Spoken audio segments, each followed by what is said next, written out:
Gourmand is out here just making shit up, as it should. On your traditional fragrance wheel, there are really only four sections. Oriental needs a change. Woody, fresh, and floral. Because of our love affair with food, gourmand became this thing in the last few years. And technically, a gourmand is a French term for someone who loves to eat, who loves food. But as I was thinking about some future developments, I was like, when I describe this to my perfumers, do I say that it's a gourmand or not? Like, where does this actually sit? Because a gourmand recently kind of slid in under oriental, as in warm, resinous, amber, edible. Your vanillas, your caramel, your marshmallows, your cookies, your chocolate. Essentially, a gourmand is a fragrance that recreates a very edible experience. But because we are high-class gourmands, we're also experimenting with cardamom, black pepper, pistachio, toasted sesame, toasted rice, milk.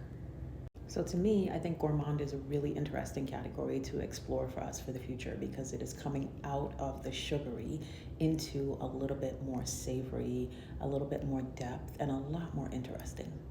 It's less bakery and more culinary. But this is where I got a little tripped up because I was like, if your girl loves a good tomato, for example, I'm not doing anything with tomato, stop. How do I describe a tomato?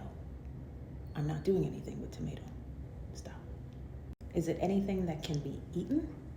Or is it anything that evokes a strong desire to be eaten?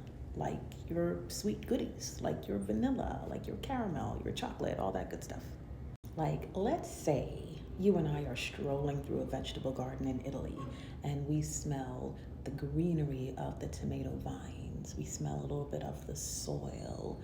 We smell that like slight acidic, like ripeness of the tomato itself. A little fresh basil. Is that not making you hungry? Because it's making me hungry. But a perfumer might say that's more of a vegetal transportive fragrance, a little bit of like an herbaceous quality to it, not necessarily a gourmand. That would technically live somewhere between woody and fresh. Now, if I throw in a little bit of bread with some sea salt and some really good olive oil, did I just make it a gourmand?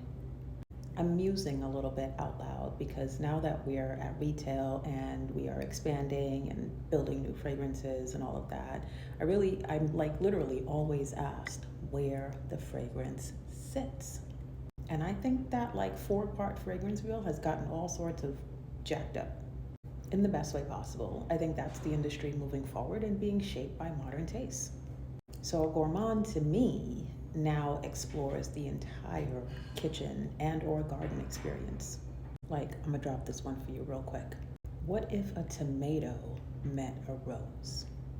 It's a certified banger right there. What I am exploring is our memories around food. And our memories around food are not necessarily always trapped in something sweet. Like, what if rice and peas was one of my greatest food memories?